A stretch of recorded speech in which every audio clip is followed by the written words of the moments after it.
pelo trabalho, no abrigo que era o Poder Judiciário que mantinha. Mas me parece que houve um interesse de que o abrigo não continuasse naquele padrão. Tanto é que depois que ela deixou a comarca, esse abrigo dizem que caiu digamos assim, o padrão dele. Mas se a gente pudesse dizer que um abrigo, o melhor que ele poderia ser, nós podemos encontrar talvez um ou outro que tenha essa filosofia, não seriam todos. Me permita só acrescentar uma frase. Por melhor que seja o abrigo, por melhores condições materiais que estejam lá, por melhores cuidadores, jamais será um lar. Perfeito. Inclusive porque o ECA já diz que o abrigamento sempre será uma medida transitória. Isso mesmo. Eu acredito que é um escárnio com nossas crianças, como eu já vi, fazerem festinha de aniversário para o internado quando ele completa 18 anos, porque ele está indo embora. Essa é a festa do escárnio, é a festa da falência da nossa sociedade. Falência do Estado, falência da família, falência do Poder Judiciário, falência de todos nós. Porque a Constituição diz que nossas crianças, elas são de responsabilidade não só da família, mas do Estado e de toda a sociedade. Tá certo, doutor. Muito obrigado pela sua contribuição. Agora eu vou passar a palavra para o doutor Ciro Darlan e depois nós vamos ouvir os pais. E se vocês quiserem enviar perguntas para a mesa, tá? Ou para algum esclarecimento, as pessoas que não estão inscritas, por favor, pode fazer. Nós temos a nossa assessora aqui da comissão e ela vai pegar as perguntas para vocês passarem para a mesa. Com a palavra, o doutor Ciro Darlan. Mas antes eu gostaria de dizer que o doutor Ciro Darlan, enquanto juiz da Vara da Infância do Rio de Janeiro, capital, ele foi um fiel escudeiro na questão da adoção de crianças e adolescentes e tomou assim medidas que foram muito polêmicas, mas porém resolveu a questão daquele embate de crianças e adolescentes no Rio de Janeiro. Até um desfile ele parou, não foi? Porque ele tem essa consciência e sempre foi lutador nessas questões da defesa do direito da criança e adolescente. Ele foi o primeiro que fez o primeiro grupo de adoção, que foi o Café com Adoção e a Escola de Paz. E hoje, merecidamente, é o desembargador do Tribunal de Justiça. Então, com a palavra, doutor Ciro Darlan. Muito, muito bom o senhor estar aqui abrilhantando esse debate. Bom dia a todos e a todas. Eu queria saudar o presidente da Comissão dos Direitos Humanos e das Minorias, o deputado Assis do Couto, minha querida amiga, colega de tantos anos, deputada Lilian Sá, que preside essa audiência pública. A deputada Lilian Sá é nossa companheira de luta, de jornada de muitas décadas já, né? E sempre uma pessoa muito voltada para a causa da criança, para a causa dos excluídos, na Câmara dos Vereadores do Rio, depois na Assembleia Legislativa e agora representando o Estado do Rio de Janeiro tão bem aqui na Câmara dos Deputados. Queria saudar também o deputado John Williams, que esteve aqui conosco, que também é da bancada do Rio de Janeiro, um homem comprometido com a causa dos direitos humanos, e o deputado também Luiz Couto. Saudar os companheiros aqui da mesa, o promotor de justiça Antônio Carlos Nunes, que já nos deixou, a doutora Suzana Sofia Schettini, a querida doutora Simone Monte Moreira e meu colega Vitor Bezerra. O Vitor Bezerra representa hoje um dos mártires dessa nossa causa, né? Na verdade, nós todos somos meio malditos quando abraçamos essa causa. É uma causa maldita no Poder Judiciário.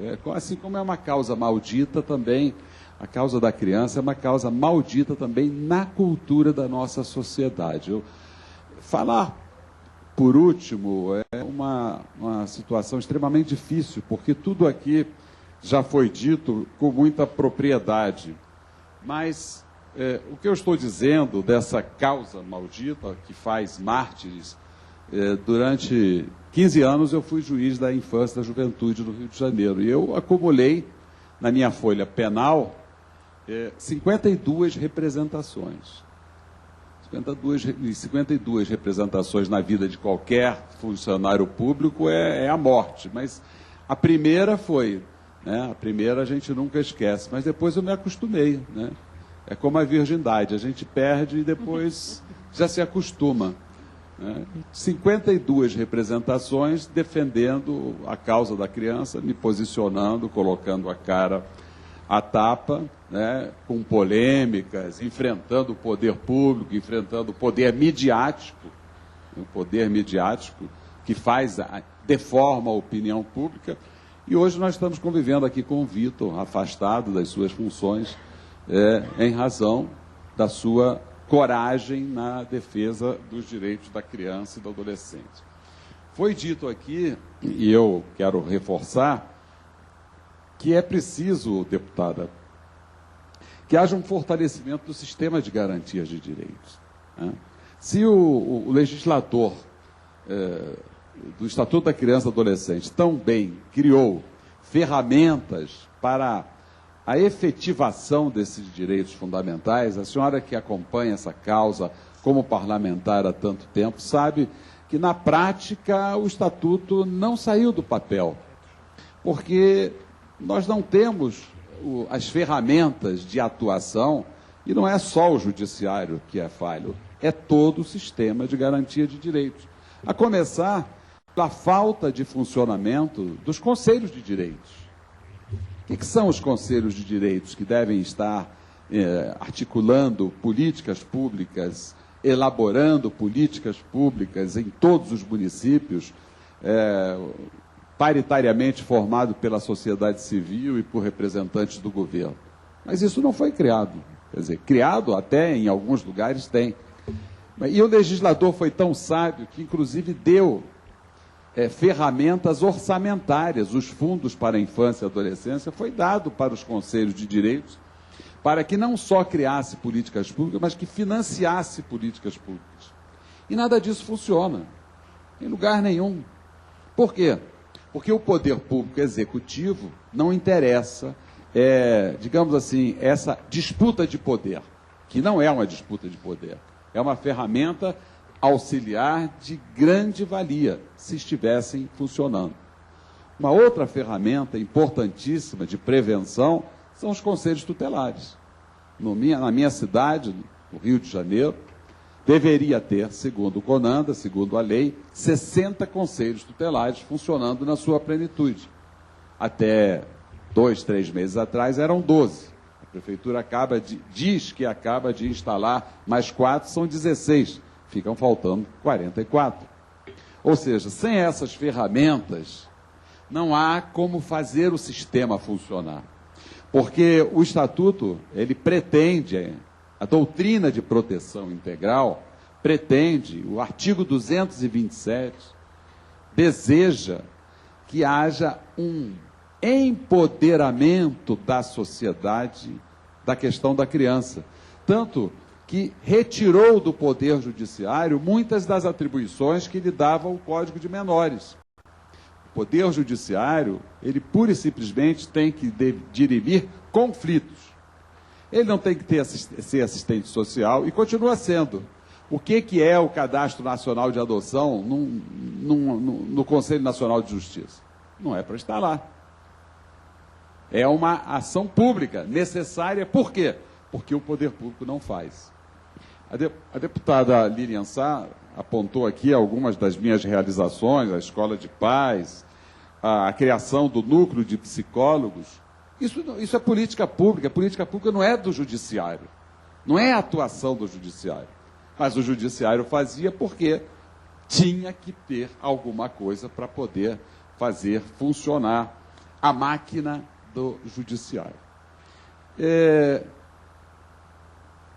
A nossa situação atualmente, em questão de adoção, segundo dados do Conselho Nacional de Justiça, é a existência de 26 mil crianças e adolescentes, 26 mil pessoas habilitadas para adotar crianças no Brasil.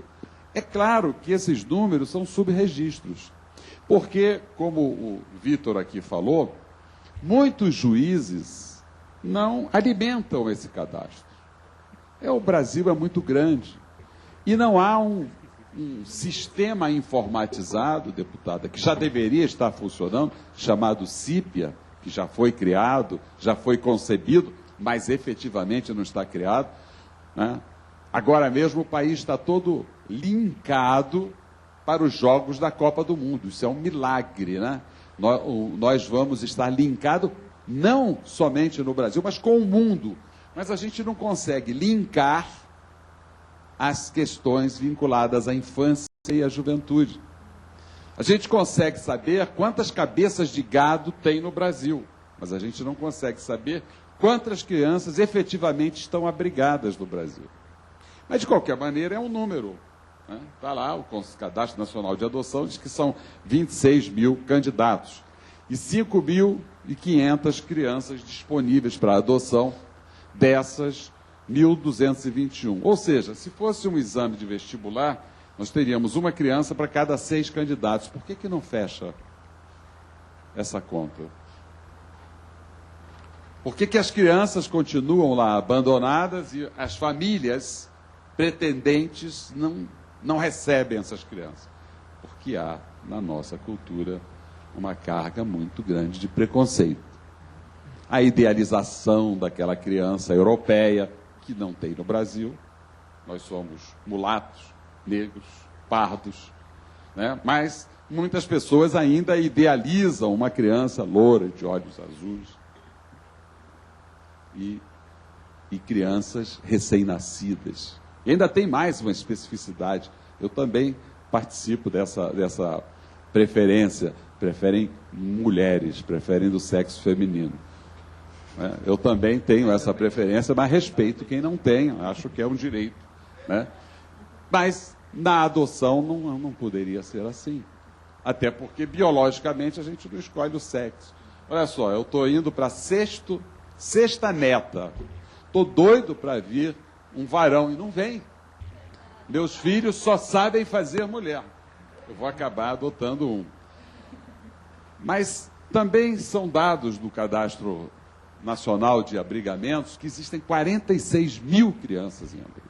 Ou seja, 46 mil crianças privadas da liberdade. Porque abrigo, deputada, para mim, é privação de liberdade. No Rio de Janeiro, eu assumi a vara da prevenção em 2005. Em 1990, com o advento do Estatuto da Criança e Adolescente, eu assumi a vara do infrator. Em 95, assumi a vara da prevenção, a vara das adoções, a vara civil. Eu encontrei no Rio de Janeiro 12.800 crianças em abrigos. Eu percorri todos os abrigos do Rio de Janeiro. Quem estava lá viu que eu ia pessoalmente, Santa Cruz, Campo Grande, Bangu, pessoalmente, 8 horas da manhã estava lá, chamava a mãe biológica, o pai biológico. E muitas vezes o pai ausente, eu chamava o pai ausente também. A mãe chegava sempre, a mãe é sempre conhecida, o pai é um fujão. Então, eu perguntava à mãe, quem é o pai dessa criança? É um mecânico fulano de tal. Mandava meu oficial de justiça ir lá, vai buscar o fulaninho. Fulaninho vinha, esse é seu filho? É, ou não é? Olha, mas é a sua cara, então vamos fazer aqui um DNA agora e você vai reconhecer, vamos colocar o seu nome no registro da criança, você vai passar a dar uma pensão e essa criança vai para casa. Isso nós fizemos durante os anos que ali estive, e quando eu saí dos 12.800 crianças, eu deixei 2.400 em abrigo. Não consegui zerar, porque é impossível zerar. Esses dados estão todos cadastrados. E estaria melhor se nós estivéssemos funcionando o CIPIA, deputado. O CIPIA tem que funcionar, que é o Sistema de Informatização de Proteção Integral à Infância e Adolescência. Sabe por quê? Se o CIPIA funcionar, uma criança que é vítima de violência lá em Campos, no Rio de Janeiro, nós vamos colocar lá no sistema informatizado para que haja políticas públicas, para que haja conhecimento de onde essas crianças estão sendo vítimas, de que violência, né? A gente sabe, assim, empiricamente, que que no Nordeste costuma ter abuso sexual, turismo sexual de crianças e adolescentes. A gente sabe empiricamente que o Rio de Janeiro já é especialista ali na região de Campos em trabalho infantil, mas é empiricamente, a gente não tem dados sobre criança e adolescente, não existem dados para fazer políticas públicas. Bom, 27.625 casos de abandono no Brasil. Dados que foram publicados recentemente na mídia, através do jornal O Globo, em 24 de abril de 2014, apontando que, desses casos, 58% vítimas de trabalho infantil, 53% de violência física e 81% de abuso sexual. Essa é a cultura da violência contra a criança que permeia essa nossa cultura. Pois bem, dados da Polícia do Rio de Janeiro. No Rio de Janeiro existe um Instituto de Segurança Pública. E esse Instituto de Segurança Pública, um instituto que presta bons serviços à causa da criança, e eles fizeram um levantamento dos registros das delegacias de polícia e dos anos de 2005 a 2011, são dados já ultrapassados, mas são os dados que a Polícia do Rio de Janeiro apresenta, 152 mil crianças foram vítimas de violência. E nós estamos falando aqui, nessa casa, em redução da responsabilidade penal. Mas as crianças são vítimas, então reduzir responsabilidade por quê? 152 mil crianças representa, deputada, 88,5% de crianças violentadas e apenas 11% de adolescentes agentes de violência. Esses 11% estão preocupando muito mais a sociedade do que os 88,5% que são vítimas. Então, esse instrumento, esta ferramenta de redução da responsabilidade penal é uma redução que atende apenas os interesses do apartheid social, daquelas pessoas que querem ver as crianças e os adolescentes excluídos da sociedade, excluídos da vida pública. Então, com esses dados, nós estamos vendo que, efetivamente, nós temos que mudar o quadro de tratamento à criança na nossa cultura. Recentemente, esta casa aprovou, numa das suas comissões, a lei contra a palmada. E há pessoas que defendem essa lei, até com argumentos fundamentalistas. Eu já vi deputado dizer que isso está na Bíblia, que a criança será corrigida com a vara de marmelo. Isso na época que a Bíblia foi escrita. Mas também não é esse o sentido da Bíblia. O sentido da Bíblia é que a criança será corrigida, está escrito na Bíblia, literalmente, corrigirás os teus filhos com a vara. Está escrito. Mas a vara que a Bíblia se refere é a justiça.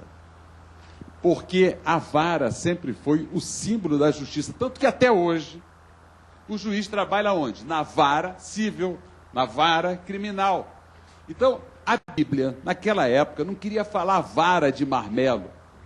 Corrigirás o teu filho com justiça e não com violência. Então, as pessoas que leem a Bíblia literalmente precisam saber que o significado da vara que está na Bíblia é de justiça e não de violência. Pois bem, a questão que foi dita aqui do aparelhamento e da capacitação dos profissionais de direito. Veja bem, lá na nossa terrinha, deputada, acaba de ser promovida uma juíza que passou durante 10 anos na vara da infância e da juventude, que me sucedeu. O que saiu dessa juíza na mídia é que durante 10 anos o grande feito dela, sabe qual foi? Foi o recolhimento compulsório de crianças e adolescentes. Uma pessoa que passa 10 anos e apresenta no seu currículo como grande feito a privação de liberdade de crianças, do recolhimento compulsório de crianças, não é uma pessoa, doutor Vitor, vocacionada para cuidar de crianças.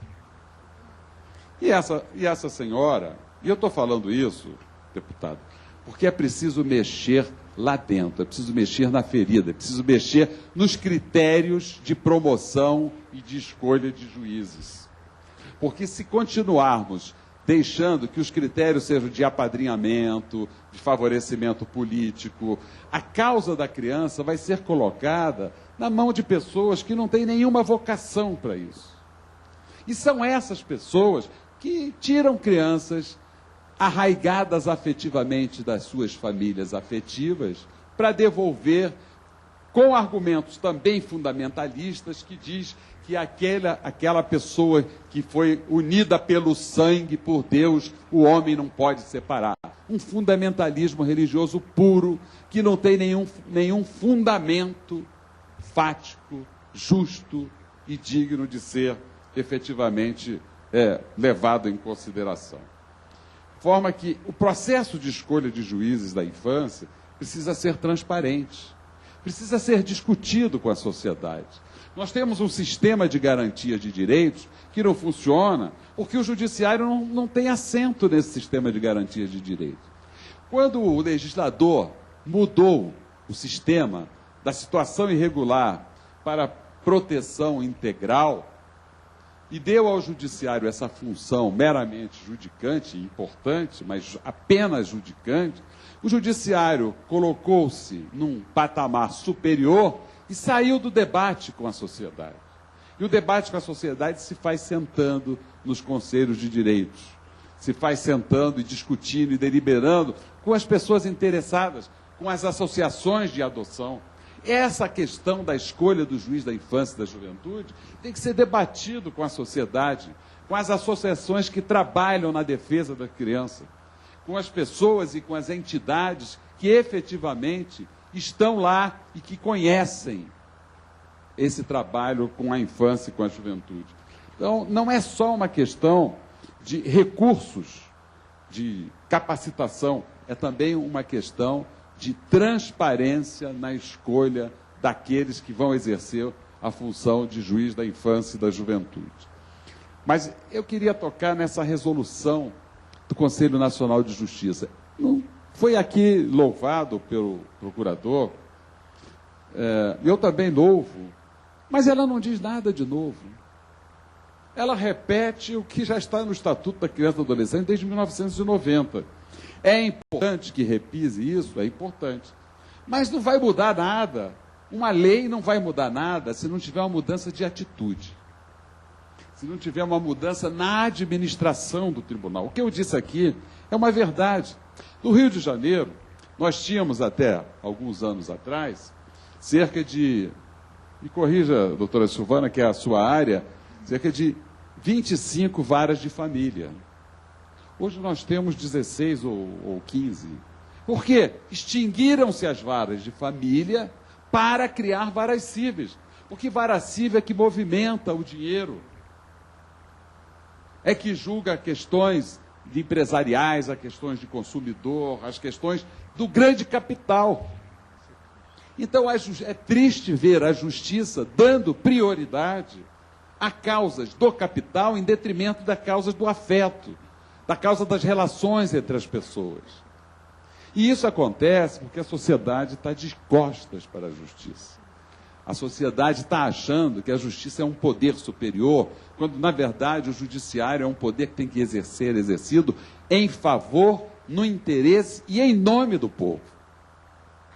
Não pode continuar, não pode...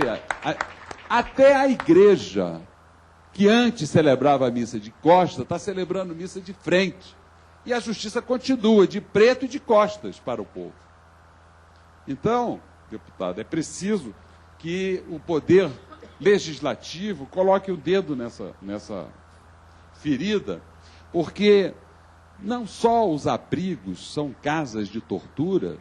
Recentemente, saiu na mídia, no Rio de Janeiro, os abrigos para, aspas, cuidar das vítimas das drogas, foi entregue a uma instituição chamada TESLU, que era de um ex-policial, miliciano, que ganhava R$ 48 mil da prefeitura E descobriu-se que na folha penal desse cidadão tinha 45 homicídios. Esse camarada é o homem que foi designado pela Prefeitura do Rio de Janeiro para cuidar de crianças vítimas das drogas. Que, aliás, deputada, não quero deixar de falar desse tema, o proibicionismo que o nosso país consagrou na questão das drogas também tem sido uma ferramenta de apartheid social.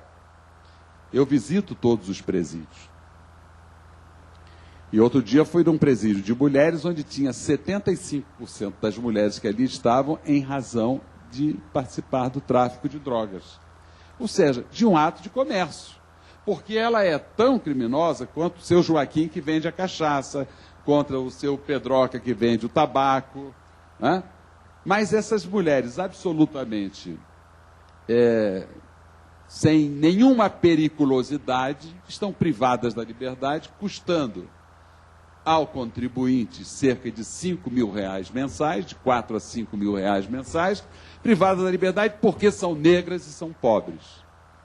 O mesmo se diz com relação ao sistema penitenciário, que é ocupado hoje por negros e pobres. E quem defende a redução da responsabilidade penal também quer aumentar esse colégio penitenciário com negros e pobres.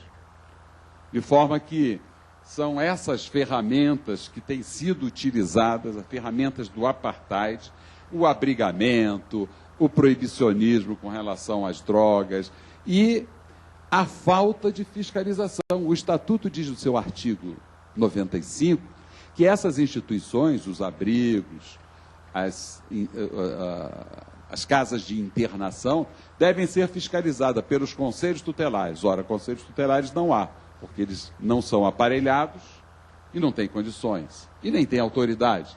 Mas a lei diz, pelo Ministério Público, que também não fiscaliza, porque se fiscalizasse, não deixava que eles existissem, e pelo Judiciário.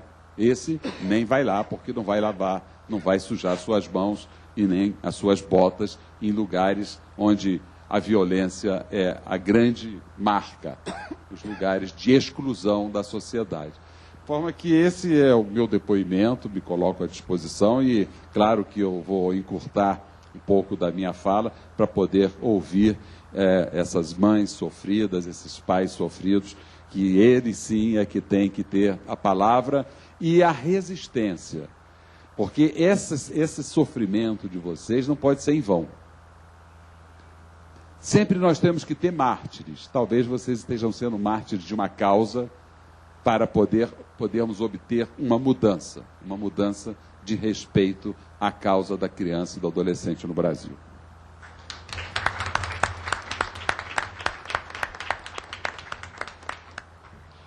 Muito obrigado, desembargador Ciro Darlan.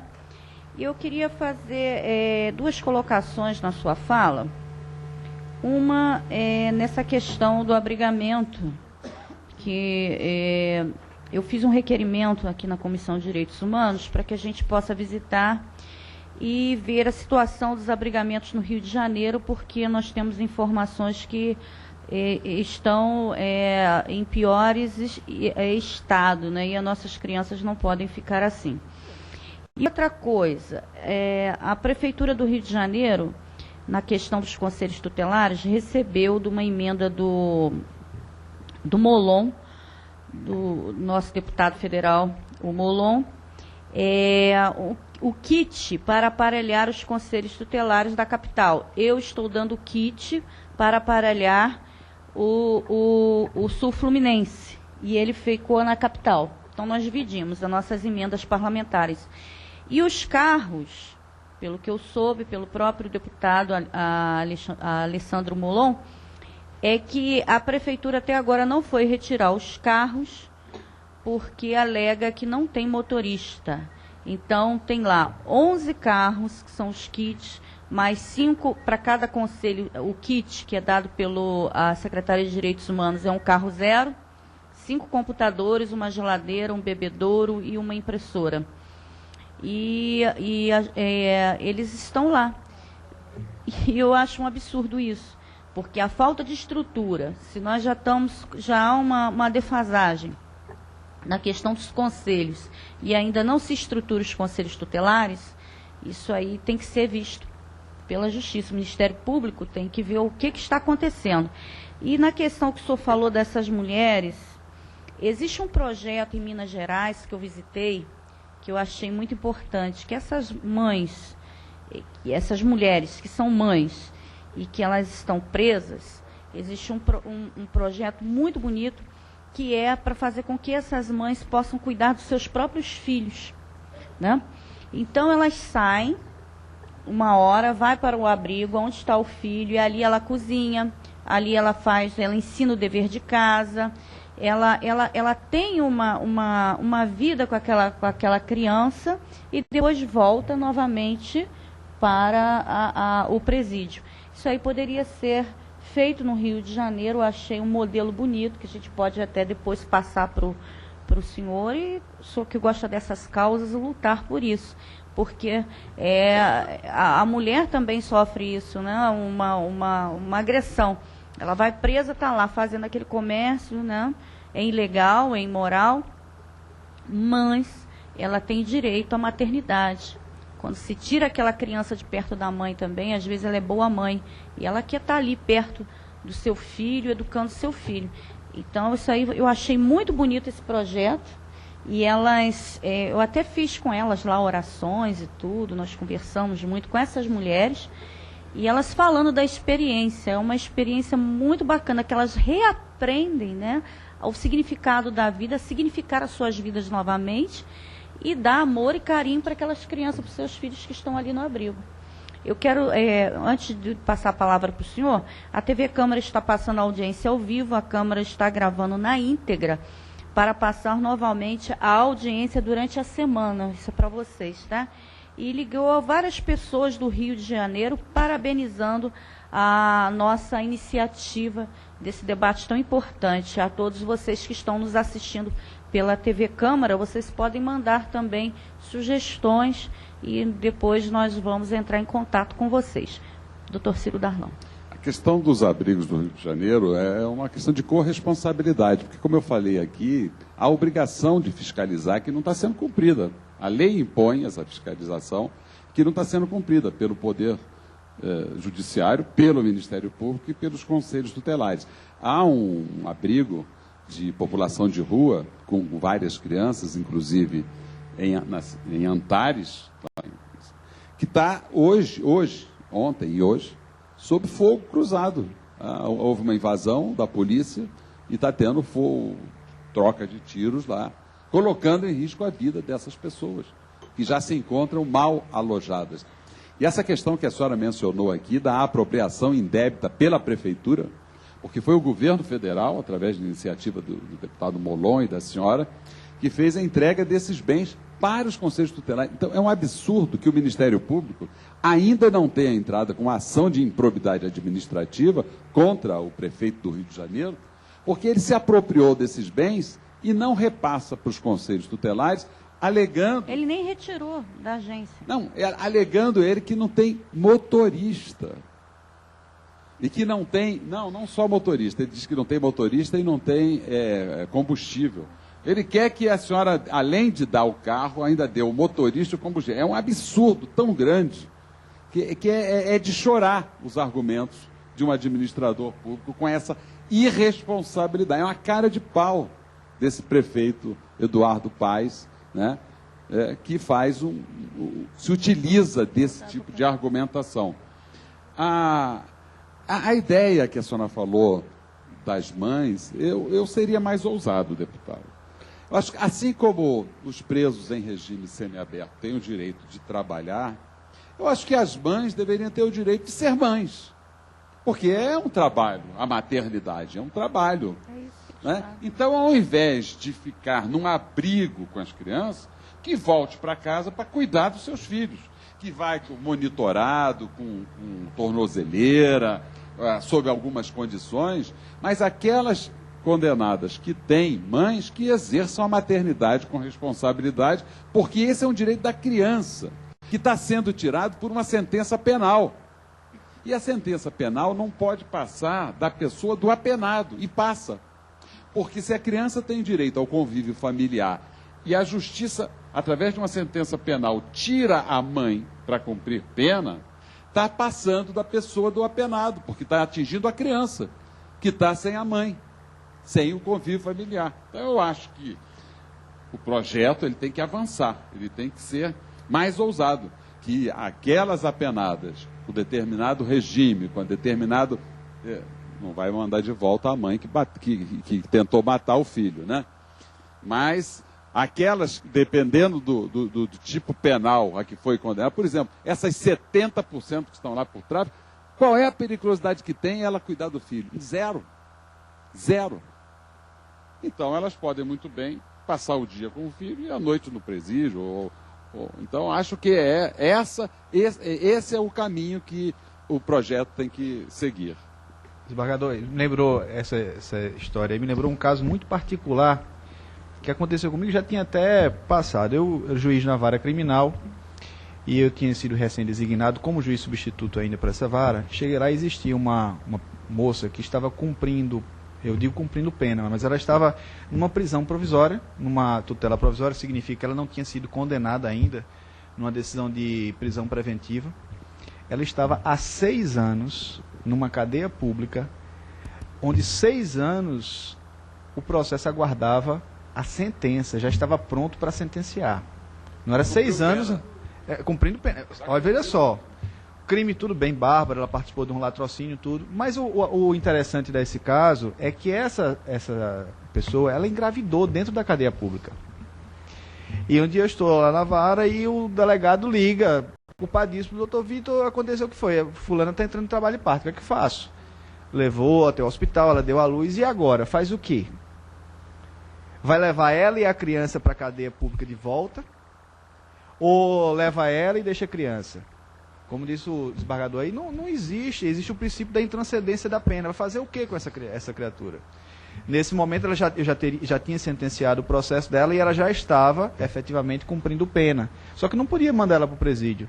E pouco tempo depois, saiu uma decisão do STF, até da lavra do ministro Eros Grau, mas na época eu tive que passar por cima da lei de execução penal, que ela diz que a lei de execução penal, ela permite alguns benefícios, mas que não para aquela mãe que estivesse recém-parido. E eu tive que passar por cima de uma lacuna da lei de execução penal e deferir aquele benefício para ela. Ela foi para casa para amamentar a criança, porque não podia cumprir pena, levar a criança para cumprir pena. Coincidentemente, 3 ou 4 meses depois, o ministro Eros Grau, ele deu uma decisão semelhante. É difícil, né? Mas vamos voltar para o nosso tema. Agora nós vamos ouvir... Cadê a lista das mães que vão falar? Essa aqui mesmo? Tá. A primeira inscrita é a Dione Verônica Maciel de Carvalho e Marcelo Teixeira de Carvalho. Mãe adotante. Pai adotante, qual é a criança?